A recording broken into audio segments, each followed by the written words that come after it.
ஒரு சில நிமிடங்கள். எனது பேரும் நான் பெருமையோட சொல்றேன், என்னுடைய பேரும் வள்ளிவேலு தான். அதை நான் பெருமையோட பதிவு பண்றேன். ஏன் அப்படின்னா, எல்லோருக்கும் வணக்கம். முதல்ல ரொம்ப தலைவர் ஒரு நாளைக்கு சொல்லலாம், நேரத்தில் அனைவருக்கும் வணக்கம். பெரியப்பாவுடைய தமிழ் சாதனைகள், அவர் தமிழுக்கு ஆற்றிய துண்டுகள், இதெல்லாமே நிறைய கேட்டாச்சு. என்னுடைய பார்வை, நிறைய பேர் வெளியில மிகப்பெரிய புகழை பெற்றிருப்பாங்க. ஆனா குடும்பத்துல இந்த அரவணைப்பு, அன்பு, பாசம் அதெல்லாம் தோல்வி இருப்பாங்க. நிறைய பெரிய பெரிய ஆட்கள் நம்ம பார்த்துக்கணும். ஆனா நான் என்னுடைய பள்ளி வாழ்க்கையில M2 ஜவஹர்லால் திருவனந்தபுரம் பல நாட்களில் நான் வந்தது. 3வது 4வது வகுப்பிலிருந்து கிட்டத்தட்ட 10-15 வருடங்களாக ஒவ்வொரு ஆண்டும் மிக மிக மகிழ்ச்சியோடு நான் அந்த அந்த கோடை விடுமுறைக்கு நான் பெரியப்பா வீட்டுக்கு வருவேன். நான் குறிப்பிட வேண்டிய முக்கியமான ஒரு சில விஷயங்கள் நிறைய சொல்லலாம். அவங்க அரசை சொன்ன மாதிரி நேரம் வந்துகிட்டே இருக்கும். ஒரு சில துணிகள் மட்டும் நான் சொல்றேன். எப்படி வளர்க்கப்பட்டிருக்கிறாங்க அந்த ஒழுக்கம். என்னுடைய சகோதரி அனுக்கா சொன்னாங்க, எளிமை, ஒழுக்கம், பண்பு. அந்த காலத்துல பெற்றோர்கள் எப்படி வளர்த்திருக்காங்க அப்படிங்கிறதுக்கு ஒரு உதாரணம் ஐயா முத்துராமன் ஐயா, முத்தாலிங்க ஐயா சொன்னாங்க, காலில் செருப்பு போடாததுக்கு காரணம் அந்த தமிழ் துறை வந்ததுக்கு அப்புறம் தான் செருப்பு போடுவேங்கிறத பதிவு பண்ணது மாதிரி. அந்த காலத்துல நான் கேள்விப்பட்டிருக்கேன், பெரியம்மாவும் சொல்லிக்கிறாங்க, எங்க அம்மாவும் சொல்லிக்கிறாங்க, எங்க அப்பாவும் சொல்லிக்கிறாங்க.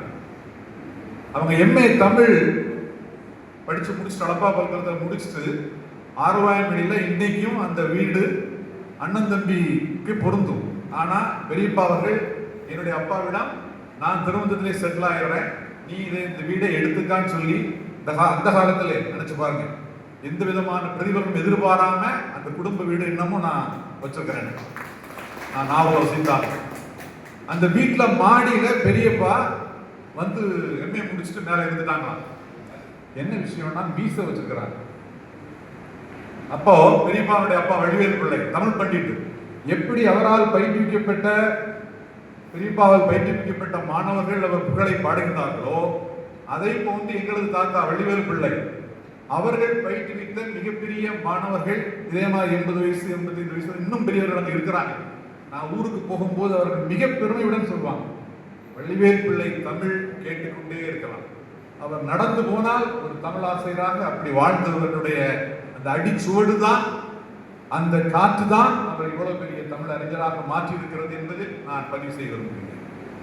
என்ன நடந்தது அப்படின்னா, எங்க தாத்தா பெரியப்பாவை சொல்லி என்ன பண்ணுன்னு தெரியாது, நேர போய் சலூன்ல போய் மீசையை வலிச்சுட்டு வந்தா போது வீட்டுக்கு அப்படின்னு பதிவு பண்ணியிருக்கிறது எனக்கு ஞாபகம் இருக்கு.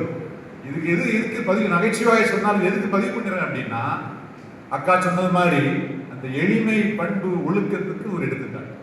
அது மட்டுமல்ல,